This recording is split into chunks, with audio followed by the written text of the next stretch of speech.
In case you missed it, Optimal Blue has announced the dates for its 2026 summit. Join us February 23rd to 25th at Talking Stick Resort and Conference Center in Scottsdale, Arizona, for a client-exclusive event packed with strategic insight and innovation. Attendees will gain early access to Optimal Blue's latest generative AI and automation tools, dive into expert-led sessions on pricing, compliance, and more, and experience hands-on demos of new capabilities. Plus, it's a chance to connect with capital markets pros, integration partners, and mortgage insiders, all while gaining actionable strategies to maximize profitability and sharpen your competitive edge. The Optimal Blue Summit, where proven mortgage expertise meets modern innovation to shape what's next. Early bird registration is now open at summit.optimalblue.com. Space is limited, so register today.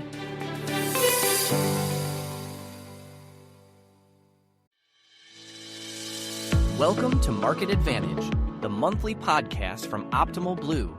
Tune in for valuable insights from the Market Advantage Mortgage Data Report and in-depth conversations with industry experts.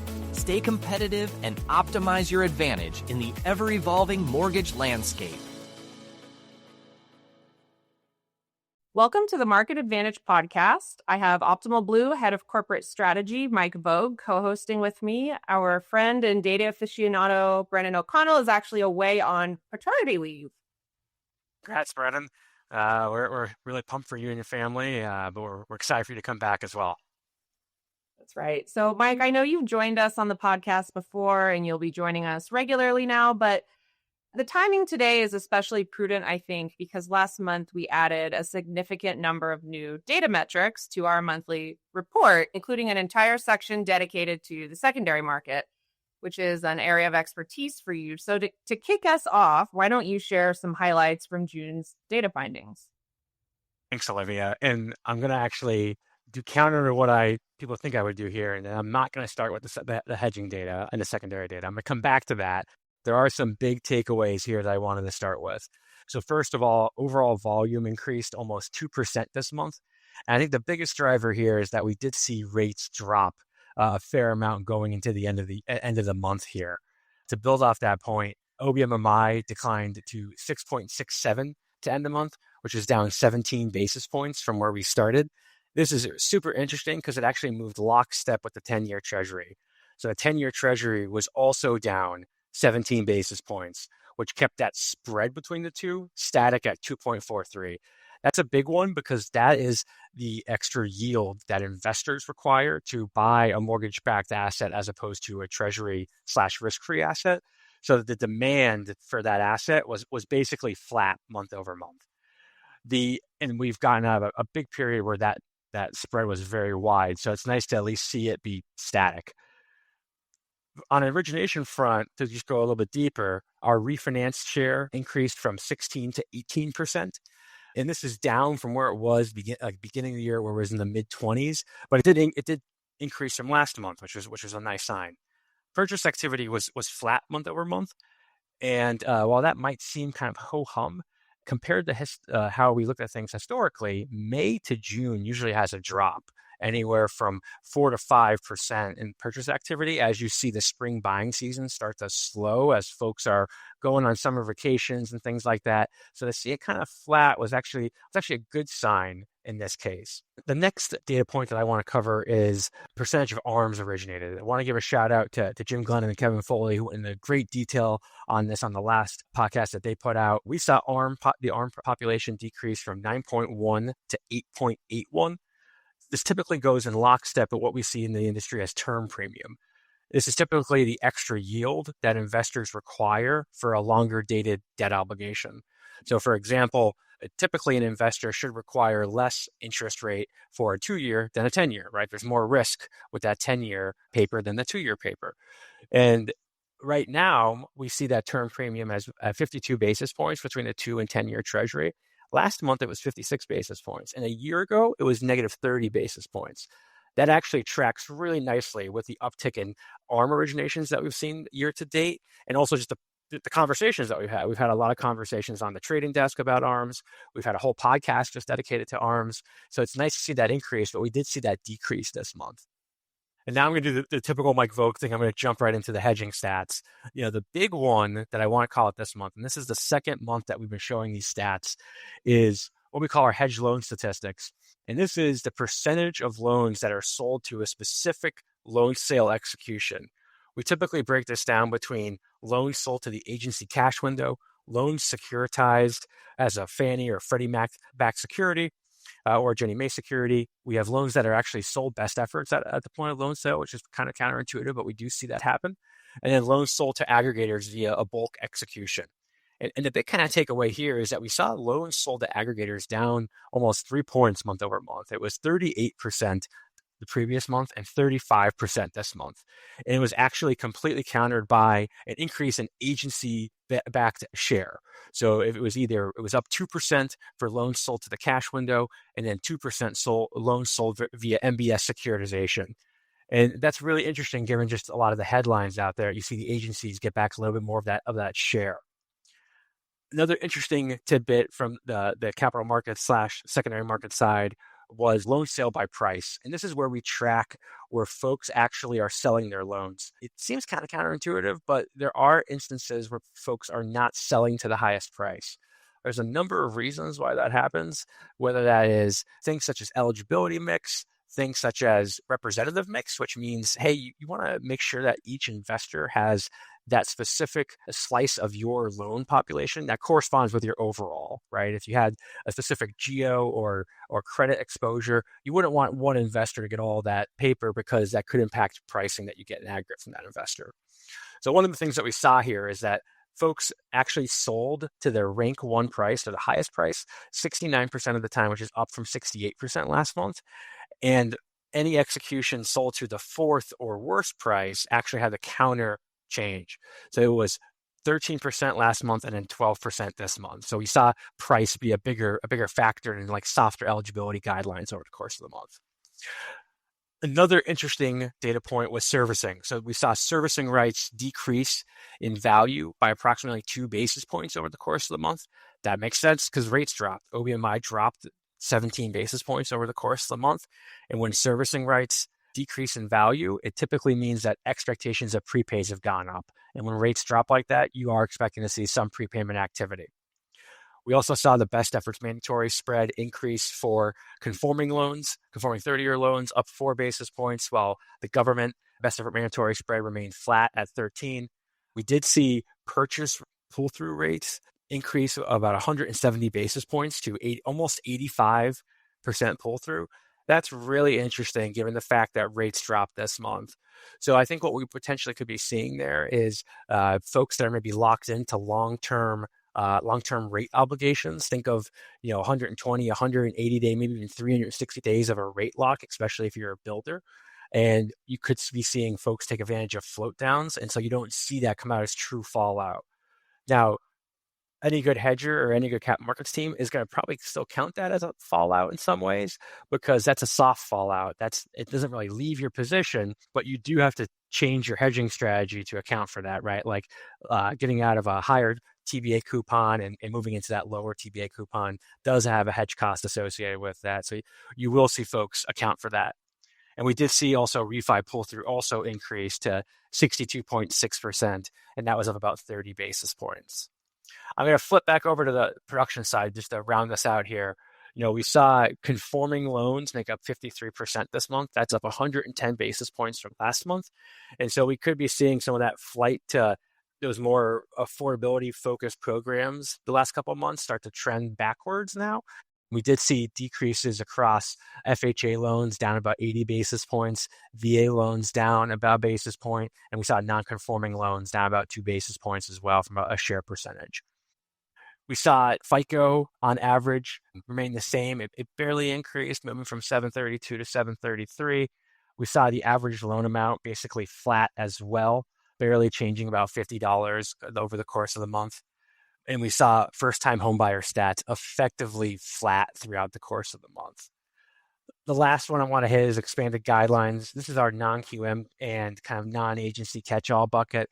We saw that account for about 7.4% of originations this month, basically flat month over month. And this is basically just continuing that trend that I and others in the industry have been hammering, is that we've seen this share increase a lot over the course of the last year, and it's not really going anywhere. We haven't seen any real decrease there at all. So lenders have to continue to make sure they have a strategy in place for the pricing, originating, and hedging and trading of that asset.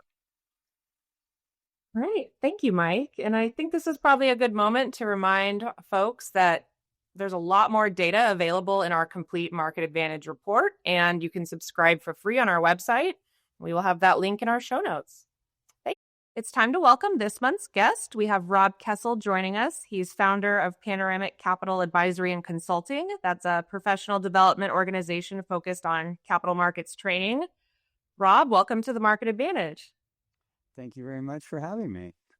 So I know you might go way back, and I will turn it over to you two to have some secondary market banter here in a moment. But I thought maybe you could kick us off by telling us a funny anecdote or story about Mike when he was a little younger in his career. Oh, gee, we don't have that much time, do we?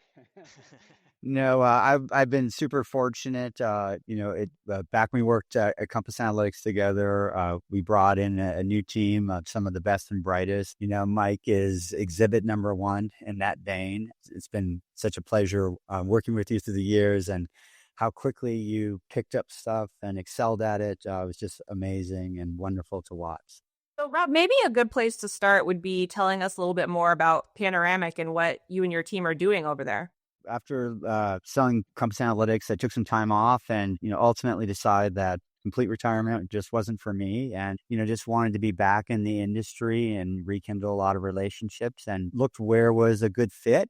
Turned out that there still wasn't good capital markets training out there in the industry. So embarked upon the project of, putting together what we never had at Compass. I think largely the industry hasn't had until Panoramic, and putting together all the content in the right order to provide the full context for training capital markets folks. We're 2 semesters in, and we've had great feedback and great fun with it. And it's a joy, being on this side, just on the education side of the business. Really fun.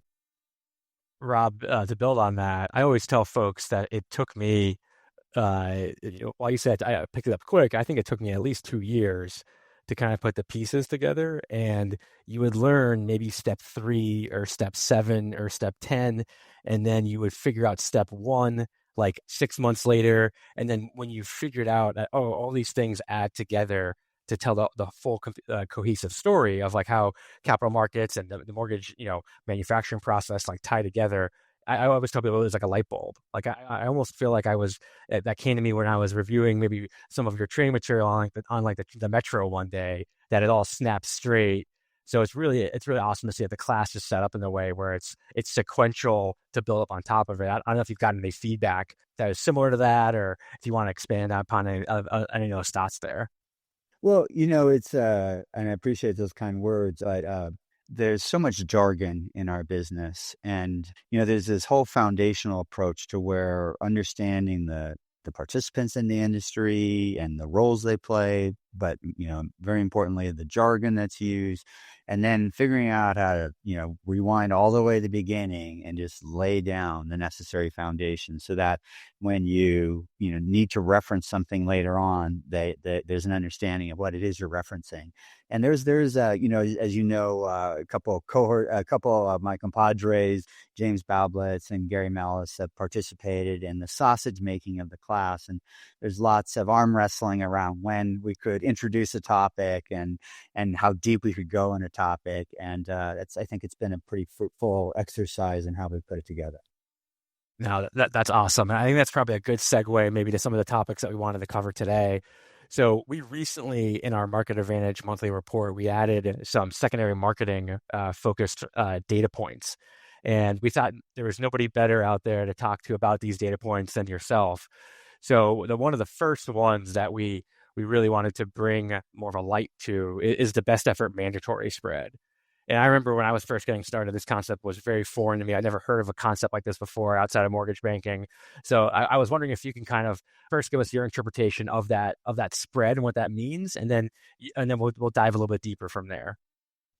Yeah, I mean, so the originators in the space today all learn through practical experience that they can't get competitive pricing until they increase their investor base, until they increase their capital, until they start taking more risk on. And one milestone for many lenders is when they look at moving to closing their own loans and they get a warehouse bank. And the next milestone, of course, is when do they look at starting to hedge their loans, and instead of locking in every loan at origination time with a specific investor, taking on the risk of fallout and market movement and hedging that through the close.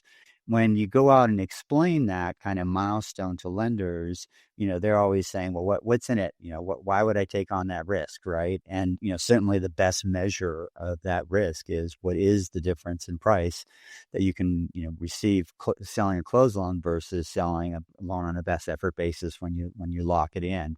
And that, of course, is that mandatory best effort spread.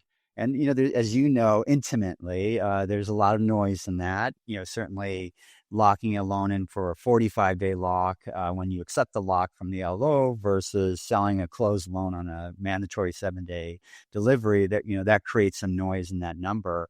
But that, that's generally, as a starting point, that's that general value of that spread, and it's moved in and out. But I'll leave it at that. I know you've got some fine points to bring up about it.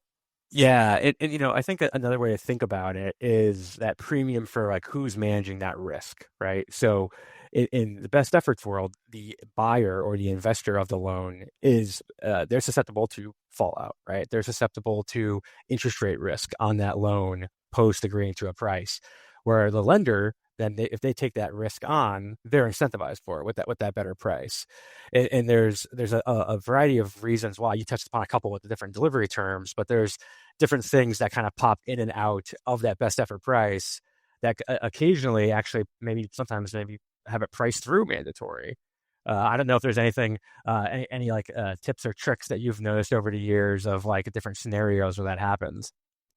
There's I'll even say the word trope in our business, which is never be complacent. And that is, that's the beauty of having a PPE, right? Because you can assume that the mandatory price is going to be better, but you just never know.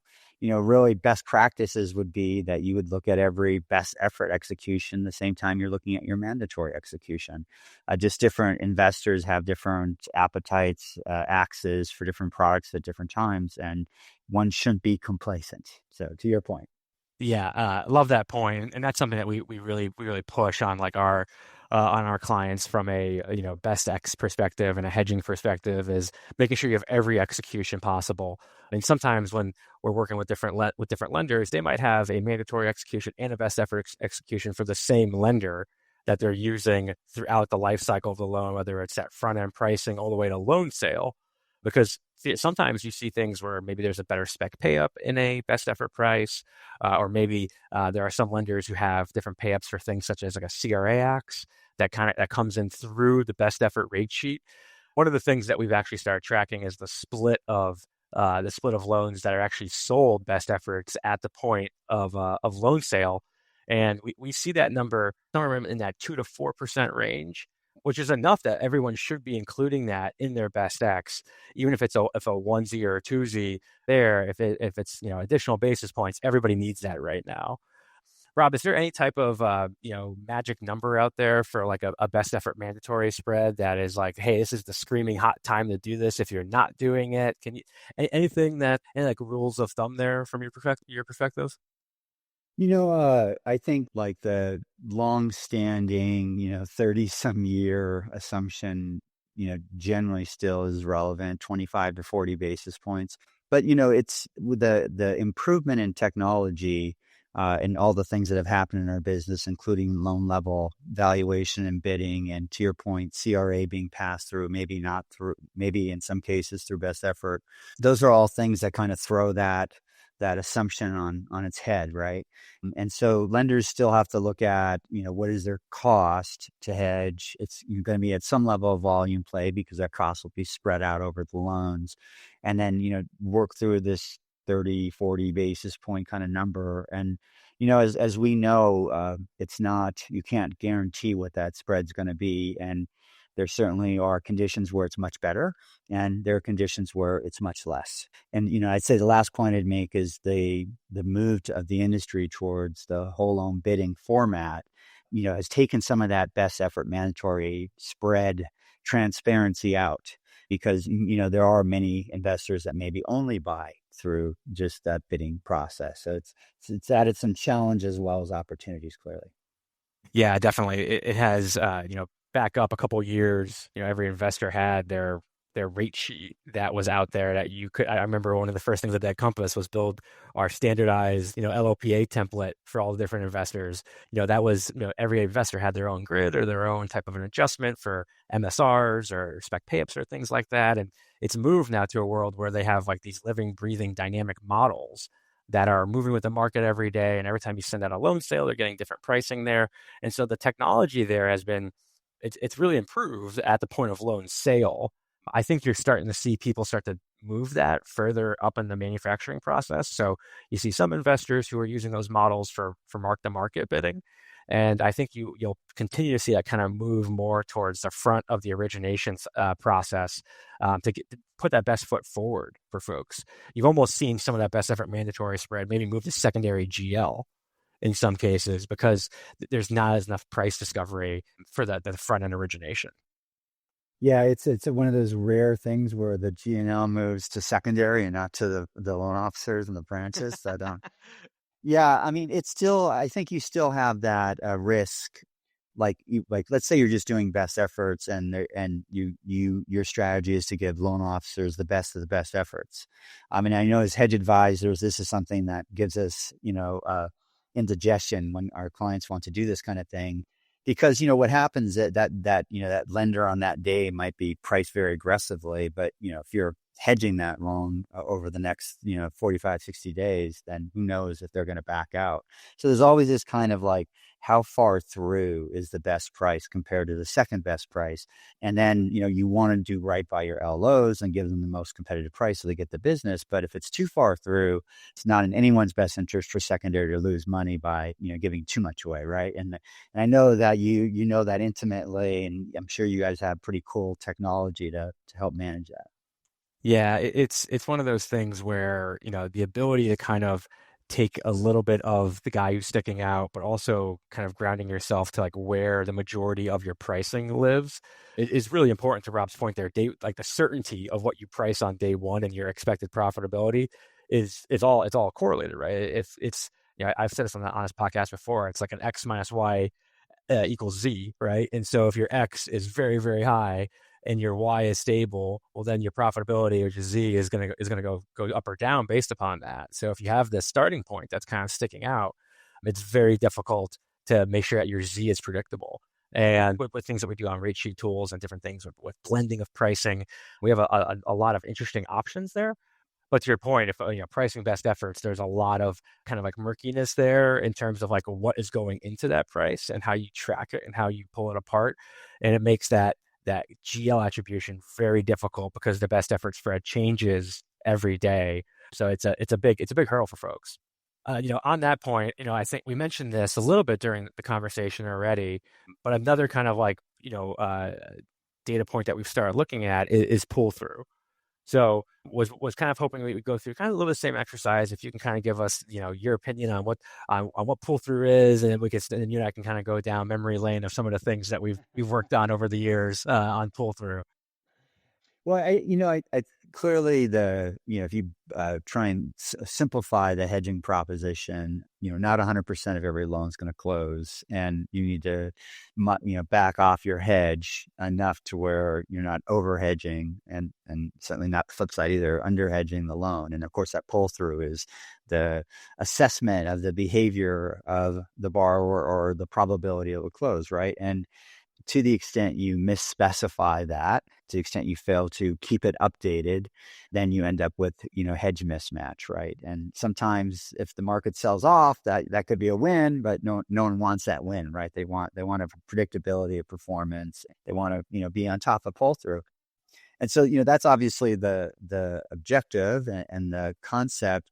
I think one of the things that not everyone in the industry agrees on is that, what is the flip side of pull through? What is fallout?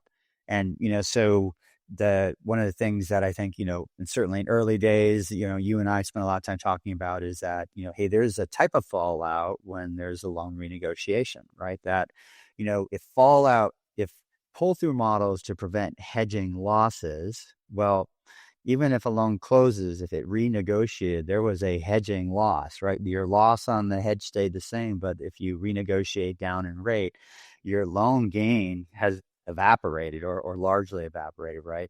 That was an important distinction in pull through, saying, differentiating those loans that renegotiated as a type of fallout, and then being able to use that as an input variable to the pull through analysis.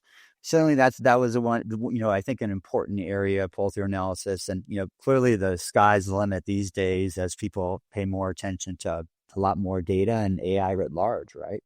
Yeah. And I think it all goes back to that predictability of profitability, right? So, kind of summarize a couple of things you said there, like, every application that you take in and load into your LOS isn't going to close, right? And so the hedger's job or the capital markets team is say, okay, well, how many of those applications that came in today and were locked are actually going to close? Like a simplistic example is like, hey, we have $1 million of new locks today, and then I want to hedge that basically at the same level as my pull through. So if my pull through is 70%, then I don't need a full $1 million hedge to hedge that loan. I need $700,000. And that changes as rates go up and down, as you move through the manufacturing process. And to Rob's first point, if the pull through changes, well, then you're adding or subtracting to your hedge. And every time you do that, there's a transaction cost, right? And to Rob's second point, which I can't agree with enough, and we worked over the years, and some of these reports still live and breathe with some added data points that we've added over the years. But the whole almost like originator behavior or borrower behavior part, it's not always just interest rate. A lot of it is behavioral. And so, some of these things that we look at can actually cause you to take on a hedge loss, even though the loan's still in the pipeline. So think about something like an extension, right? It might extend the loan longer than you initially expected. It's not just the amount of hedge you put on, but it's also the coupon slotting and then the settlement slotting of the loan. So if you extend the loan and it then is better matched with the July versus the June TBA, well, then you have to actually roll your coverage and take on transaction costs. If you switch products, if you switch rates and it changes you to drop coupon, that's gonna change your hedge, and you have to incur that hedge cost sooner than maybe you expected. Rob, from going through your class, were there any other interesting operational things that came to light that maybe some of the secondary marketing folks aren't thinking about with your broader perspective here? I think the one thing that we try and work through in the class is making sure that there's perspective about why, pricing strategies and how competitive, especially today's place, it has to be, and maybe why that leads to concessions. And it's kind of the margin journey, right? It's a margin journey from what maybe the management thinks is the margin to what shows up on the rate sheet that gets adjusted, to then maybe suffers from a concession, to then maybe suffers from an extension, to your point, or renegotiation later on. I think that to protect the back of secondary or the secondary vendor, right, is to just provide more transparency to where that P&L goes. And the fact that, yes, a concession comes right out of margin typically, or that a renegotiation, yes, you can calculate a P&L impact and it comes right out of your margin, your corporate margin. And, through sunlight's the greatest, disinfectant, right? Just by educating everyone and having everyone understand each other's perspectives, the hope is that people get to the right spot with how they approach things. Yeah, and I think your point on sunlight is spot on. Being able to show folks that hey, this is where you fit from a pull through perspective, but then also not just what we would call your top line, right? What is just did the loan close, but did it close with a renegotiation? And maybe there are things that you could like tighten up operationally. So being able to show different originators, hey, your branch or your channel or your LO sits here, and he compares to the rest of your peers. This is a report that we used at Compass, and we still use today at Optimal Blue, the originator scorecards. But it just is such a powerful concept, that idea of sunlight on that. From your perspective, any interesting like trends or rules of thumb on different channels versus different products, from interesting pull through trends you've noticed? I think there's I think people are going to put more and more energy into that with AI, and I'm sure you guys are all about that because there's a lot of the behavioral stuff that there's probably related to the processing alone. So there's I'm sure that's going to be a trend. I think that the whole how you get pricing to rate sheet, and what this is more of a margin concept, but the big aggregators that are buying, it's, as you've experienced, super interesting just how differently they value MSRs. Same loan, but two investors might have two corresponding investors might have 75 basis points different price that you can only relate to the servicing asset. I mean, and that of course maybe is a recapture play, but that's like a very big window to drive you can drive a truck through, that makes it hard to kind of figure this stuff out. And that's back to the whole transparency, right? Why can they do that? How do they do that? What are their assumptions? And what as a lender do you do to protect yourself? Yeah, and I think you hit a really good point there in terms of pull through and just general like speeds or prepay are kind of related in terms of the impact of interest rates. Now, I do think that there is differences on pull through from the standpoint of all these different things that are happening during the origination part of the loan, and just generally like we see pull through on like purchase loans typically closer to like 80%, and then refis closer to like the 65-ish range. I think that makes a ton of sense just based upon hey, you start working with a real estate agent to go buy that first home. Maybe you are a first-time home buyer, maybe not. You haven't gone through the process yet. You're more likely maybe not to shop. But then on refi, you've at least been through it one time already. You could see some of the differences of rate and some of those intangible things that I think might be gained during the home buying process. It becomes more commoditized, I think, during that refi piece. So it's more about like dollars and cents than it is a relationship, in my opinion. So I think that's some things that we've noticed there, and you alluded to this too. It's a ripe spot for automation and some of the new technologies that are out there.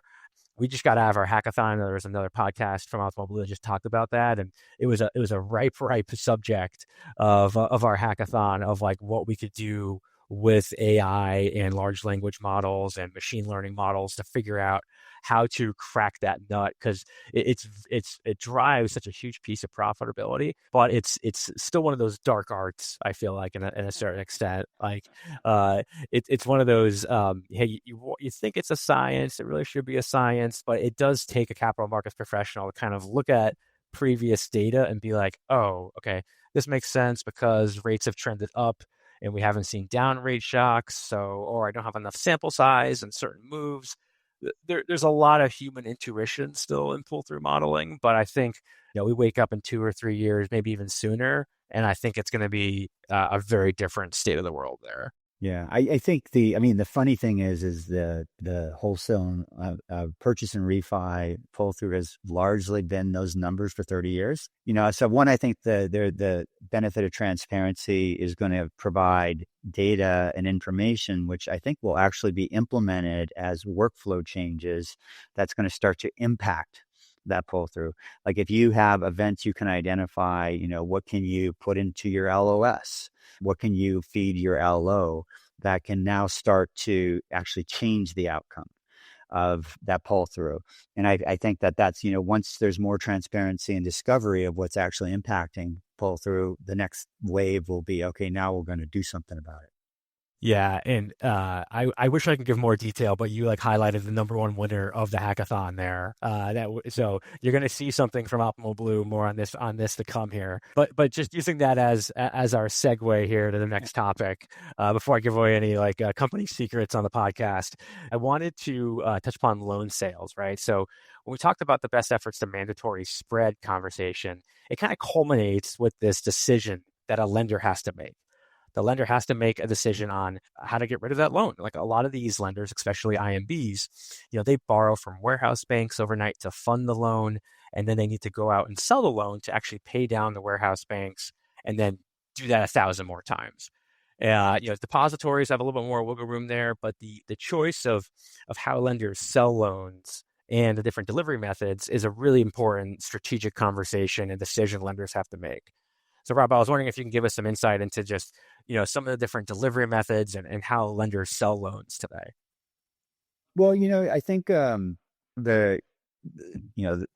just kind of comparing against 15 years ago, it used to be easier for a lender at a smaller size to both be able to securitize and to sell cash. And you've seen a lot of that, a lot of the agencies have pushed a lot of lenders into selling cash. And it's just the bigger lenders that had the securitization option. So you see that kind of options taken away a little bit, and that old school AOT 10 plus years ago has been replaced now with bid loan, individual loan bid tapes with hybrid AOT, right? And so, it's certainly in the interest of the lender, given their capital and strategic decisions, to figure out what are their investors and which delivery options they'll allow, right? And co-issue is another flavor of that if they're selling to the agency. And it's I think that the flip side of don't be complacent, always do the work to figure out best execution, is also getting into the relationship with the investor a little bit and your own operations. Like the best price for a single loan isn't always the very best execution, right? If it involves operational expense, certainly if you're you're optimizing pools and you can move loans around, then maybe you lose best execution on one loan to enable best execution across a broader set of loans.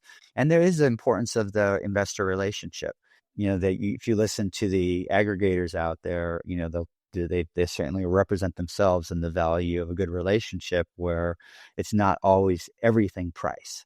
And I think the more mature lenders increasingly explore and deepen their relationships with the aggregators to deliver loans to them in a way that works for both of them and is appropriate. Those would be kind of the add-ons I'd consider. No, definitely. That makes a ton of sense. And, when we sit back and look at the data that we see, we approximately cover about 40% of all the loans hedged and traded in the secondary market. I mentioned before we see best efforts execution somewhere in that 2 to 4% range. We see folks who sell to the bulk loan sale piece about 32 to 35% of the time. That's where loans are sold today. And then Rob mentioned this earlier as well. Like that's when you're selling the whole loan, principal, interest, and servicing to a investor. And they sometimes will also let you sell the hedge to them as well. So you can get that risk neutral transaction. And then we see the rest of it kind of going to the agency side, whether it's a mix of cash or MBS. We saw, just last month, for example, about 36% of our loans sold through an MBS securitization. Now that's skewed towards some of the bigger folks who have the economies of scale there to do that, and they might have more robust teams. There's a little bit more of a reporting kind of aspect there to handle. On the cash side, we're about 27%. Rob, just from your perspective, any of those numbers stand out to you as interesting? And then if not, like what are some of the distinctions and the considerations for folks to, at least on the agency side, think about going cash versus MBS? It seems to me, just from what I hear, that it's the agency's kind of predilection to encourage lenders or maybe limit lenders to one or the other, and it seems that it's increasingly been restricting them to cash. Compared to 15 years ago, where you could do both, right? But they just didn't want you to best X each other. So I think that's kind of given to the lender these days. Certainly lenders that deliver to agencies now have much more co-issue opportunities. They don't have to invest in the servicing asset. They don't need the capital or take that risk on. And so, I think that's made agency cash sales more available to more. And the technology that's been brought to that realm moves that execution into more of a real-time kind of proposition that could be, tailed right into, against the totally released bid tape executions. And so the technology has picked up such that, the capital markets folks can make a true best execution that's timely. So, those numbers don't surprise me. I'm sure there's big delivers that are selling on the MBS side. Last bastion is how prevalent the suspect pay-ups and story bonds have become. And, clearly agencies try and pass a fair amount of that through in their cash pricing, but, there's still probably, non-trivial stuff left that if you were a securitizer, you might capture. And certainly they're doing that on the Ginnie side, right, where they don't have that cash option. And I think a lot of it has to do with like some of the minimums and some of the smaller spec stories, like that folks can really only sell cash right now. So you do see some of those, maybe some of the mission score specs and maybe some of the home possible, home readies that we want to incentivize from an affordability perspective and mission perspective, but they may not be enough to securitize. So I think there are a couple folks who are maybe have a half foot in some of them to keep up with some of those goals. But yeah, it definitely seems like it's a pick your own lane. But some of the technology, to your point, some of the servicing release execution, improvements that both agencies have made to bring the co-issue bid in one kind of fell swoop to this execution has really helped them bring more liquidity there, in my opinion, because that was something that like humans used to have to manage, right? We used to have to manage, so-and-so co-issue guy has changed their bid. Let's go have a human look at an Excel spreadsheet and then put those adjusters into a model as opposed to it just flowing through into the decision-making process. Exactly. Mm-hmm. And pivoting off that, I think another topic I wanted to hit was you talked about the concept of like of things being not always price driven. And so I wanted to get your reaction on a number that we track in our report.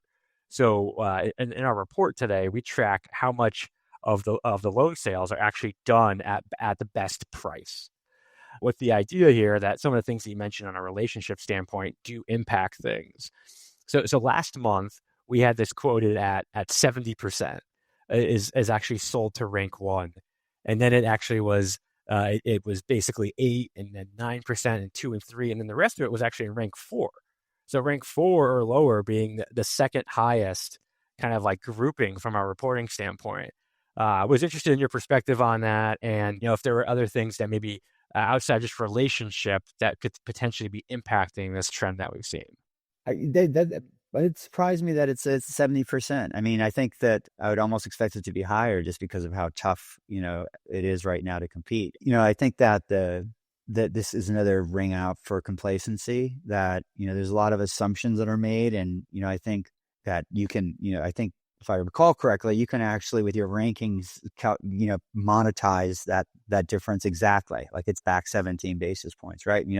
First thing I'd be thinking of if I'm, in that stat where my department's selling at 70%, I'm looking at that 30 and saying, what is that in dollars and cents and why? And, what is the logic behind that? And chances are it makes perfect sense, but it's also possible that there's some complacency setting in where for whatever reason, it's easier to do this. And maybe they're not looking at the magnitude of dollars. 5 basis points isn't that much unless it's on $1 billion, right? And then it's a lot. And especially if our corporate margins are, hopefully 50 basis points, right? So it's 10%. So, it's always get into the data if you've got it and monetize it and, make it transparent and then tell that into your strategy decision. Yeah. And to wrap up on that point too, like, a lot of the technology that's out there lets you take some of these, like what I call like softer guidelines and have them automated, right? So you might be, I know that this type of loan takes X more days at this investor, so I'm going to sell it someplace else and move it away from the best X.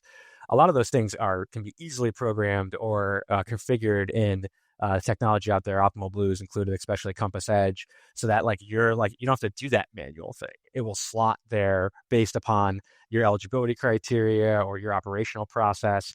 Or managing something like a representative mix, making sure you're not delivering too much of a certain cohort to a certain investor.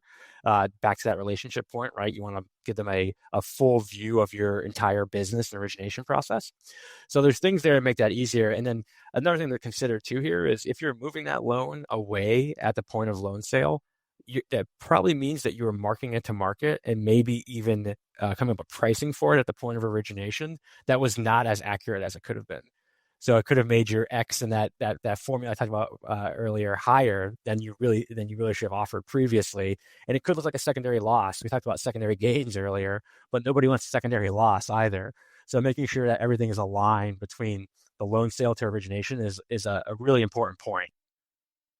Absolutely. And your point about representative mix, I just want to emphasize that you don't want to, quote, arb an investor by dumping stuff on them that, ultimately leads them to think that you're delivering poor credit or just poor performing to take advantage of a short-term price. And I think your point about representative mix and having the analytics and as you do your loan sales is a very critical piece to long-term profitability, and as well with relationships with the investors.